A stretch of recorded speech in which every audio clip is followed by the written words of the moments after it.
Hola, muy buenas a todos. Mi nombre es Cristian Larico y hoy vamos a dar una pequeña introducción a lo que son las estructuras de datos y algoritmos. Comencemos. Estructuras de datos. En ciencias de la computación, una estructura de datos es una forma particular de organizar datos en una computadora para que pueda ser utilizada de manera eficiente. Diferentes tipos de estructuras de datos son adecuados para diferentes tipos de aplicaciones y algunos son altamente especializados para tareas específicas. Pero, ¿qué son las estructuras de datos? Las estructuras de datos son un medio para manejar grandes cantidades de datos de manera eficiente para usos tales como grandes bases de datos y servicios de indexación de Internet. Por lo general, las estructuras de datos eficientes son clave para diseñar algoritmos eficientes.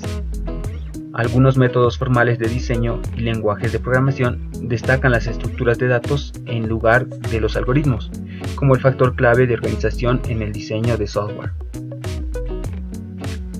Estructuras de datos lineales y no lineales. Las estructuras de datos simples se pueden combinar de varias maneras para formar estructuras más complejas. Las dos clases principales de estructuras de datos complejas son las lineales y las no lineales, dependiendo de la complejidad de las relaciones lógicas que se presentan. Las estructuras de datos lineales incluyen las pilas, colas y listas ligadas lineales. Las estructuras de datos no lineales incluyen grafos y árboles. Estructuras de datos lineales. Las estructuras de datos lineales se consideran de esa manera si los elementos de datos construyen una secuencia de una lista lineal. Los elementos están unidos de una forma adyacente entre sí y en un orden específico. Las estructuras que son consideradas lineales son la matriz, la pila, la cola, listas enlazadas. Pero ¿por qué se llaman lineales? Bien, como ya vimos en la definición, dice que los elementos deben estar construidos en una secuencia. Entonces podemos observar que en la matriz la secuencia va puede ir de izquierda a derecha, de derecha a izquierda, tanto de arriba y abajo. O sea, tiene un orden específico. No va a variar y no va a cambiar mucho respecto a la creación de una matriz. Lo propio en las pilas. Al utilizar un vector para simularlo o ya sea utilizando nodos, esto va a ser de manera lineal. En este caso tenemos una pila representada gráficamente de manera vertical y los datos se van adicionando de arriba hacia abajo, y para eliminarlos igual es de manera lineal, ya que se eliminan de abajo para arriba.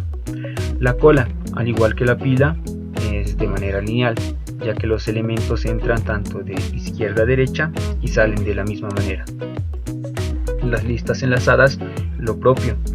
Como pueden ver, acá ya tenemos lo que son los nodos, aparte de contar con punteros y respectivamente a sus diferentes nodos. Igual son de manera lineal, ¿vale? Entonces es por eso que se llaman estructuras lineales. Estructuras de datos no lineales. Las estructuras de datos no lineales no organizan los datos de forma consecutiva. En este caso, los elementos de datos se pueden adjuntar a más de un elemento que muestra la relación jerárquica que implica la relación entre el hijo, el padre y el abuelo. En las estructuras de datos no lineales, el recocido de los elementos de datos y la inserción o eliminación no se realizan de forma secuencial. Las estructuras que son consideradas no lineales son los árboles y los grafos. Podemos observar que, a diferencia de las estructuras mencionadas anteriormente, en el caso de los árboles tienen lo que son el padre y sus hijos respectivos. No es de manera lineal. El árbol puedes decoserlo de manera ya sea por la izquierda, verificando los nodos de la izquierda primero y luego los de la derecha, o puedes hacerlo al revés, ¿no? De primero revisar los de la derecha y luego los de la izquierda. O sea, no siguen una secuencia definida. Lo propio pasa con los grafos. Los grafos, al representarse como nodos que tienen simplemente no un enlace sino varios, no tienen un orden específico. Pueden ver que puedes almacenar o puedes llegar de este nodo a este punto con esa línea. Lo propio a este. Pero no es la única manera. Puedes llegar de este a este punto, de este a este punto y así. Es por eso que no se consideran lineales. ¿Cómo se agrupan las estructuras de datos? Pues estas estructuras pueden ser agrupadas de dos formas: las estructuras estáticas y las estructuras dinámicas. Estructuras de datos estáticas. Una estructura de datos estática es aquella en la que el tamaño ocupado en memoria se define antes de que el programa se ejecute y no pueda modificarse dicho tamaño durante la ejecución del programa. Entre las estructuras de datos estáticas se encuentran los arrays, vectores y matrices, también las pilas y colas, ya que con ayuda de los arrays vamos a simular el uso de una pila y el uso de una cola. Para entender de mejor manera cómo es que se manejan las estructuras estáticas, nos vamos a ayudar del siguiente ejemplo. Pueden ver que tenemos una pequeña tabla, la cual va a representar lo que vendría a ser nuestra memoria. Ustedes saben que al momento de utilizar diferentes aplicaciones, todas estas se van cargando a la memoria RAM en determinados sitios.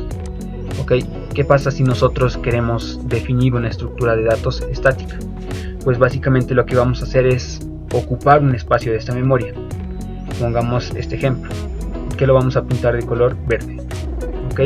Entonces este recuadro verde puede representar de manera ejemplar un vector de números. En este vector de números podemos ir añadiéndolos una secuencia de números como tal, pero ya tiene un límite máximo determinado. Por ejemplo, este espacio de memoria que hemos apartado sería para exactamente 7 datos. No va a admitir más de 7 datos, por lo cual su tamaño máximo es ese, y ahí terminaría.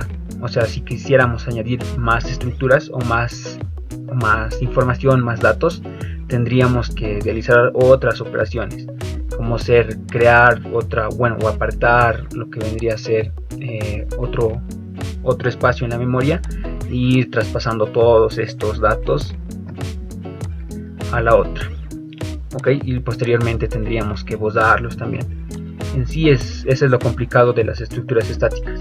Una vez que tienes el tamaño definido, a tratar de ampliar lo que vendría a ser su tamaño, no son complicados, pero sí son tediosos para lo que vendría a ser una computadora.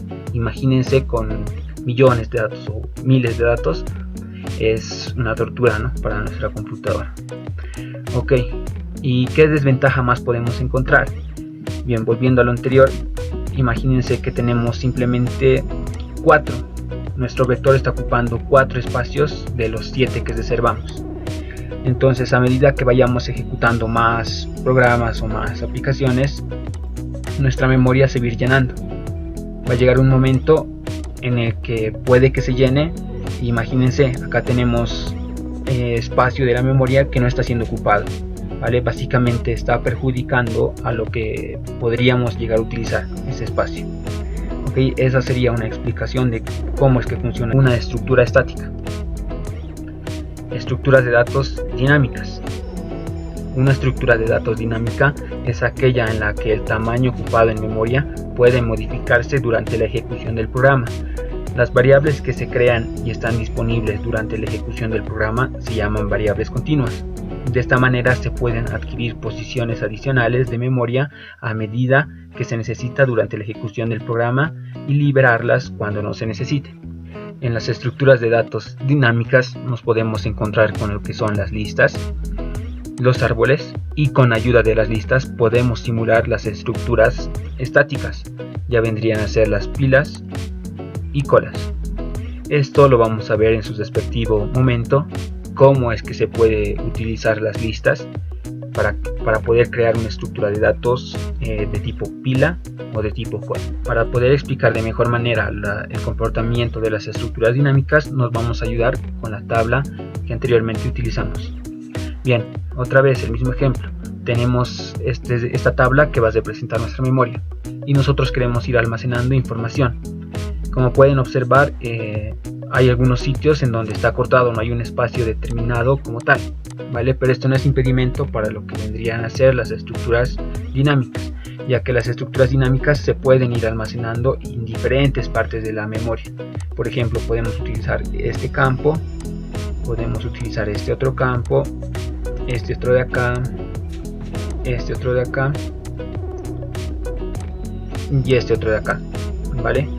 Y como estábamos manejando el ejemplo de numeritos o una serie de números, podemos ponerlos de la misma manera: 2, 3, 4 y 5. Ok, esa sería la diferencia más notoria en lo que son las estructuras dinámicas. ¿Qué más podemos observar? Que en acá no tiene un espacio límite, no hay ningún recuadrito que esté pintado de color verde el cual me diga que ese es el fin. Podríamos seguir almacenando más información o más datos. En este caso podríamos poner el 6 y el 7. Ok, y ustedes se preguntarán cómo es que conocen la posición exacta de la siguiente secuencia de números, ¿no? En este caso estamos tratando de simular los números naturales, pues la secuencia sería así, ¿no? El 1, el 2, del 2 al 3, del 3 al 4 y así sucesivamente. Ok, pues se van a conocer mediante enlaces, o dicho de otra manera, direcciones de la memoria. Ustedes saben que la memoria tiene diferentes series de números, los cuales son el espacio único, ¿no?, que va a tener esa porción de la memoria. Entonces con una dirección, o visto en ejemplos gráficos con un enlace, con una flecha, vamos a saber cuál es el siguiente, ¿vale? Esa es la diferencia de lo que son las estructuras dinámicas. Obviamente estas son más útiles, ya que no tienen un fin y tampoco desperdician espacio innecesario, ¿no? No estamos ocupando como tal lo que vendría a ser la memoria. Si quisiéramos añadir o eliminar datos, lo único que faltaría es pues encontrar algún espacio. Podríamos ponerlo en acá otro, en acá otro, y así. Simplemente donde haya espacio podemos ir almacenando diferentes datos. Algoritmos. Un algoritmo es una secuencia de instrucciones secuenciales, gracias al cual pueden llevarse a cabo ciertos procesos y darse respuesta a determinadas necesidades o decisiones. Se trata de conjuntos ordenados y finitos de pasos que nos permiten resolver un problema o tomar una decisión. ¿Para qué sirve un algoritmo? Dicho muy llanamente, un algoritmo sirve para resolver paso a paso un problema. Se trata de una serie de instrucciones ordenadas y secuenciadas para guiar un proceso determinado. En las ciencias de la computación, no obstante, los algoritmos constituyen el esqueleto de los procesos que luego se codificarán y programarán para que sean realizados por el computador.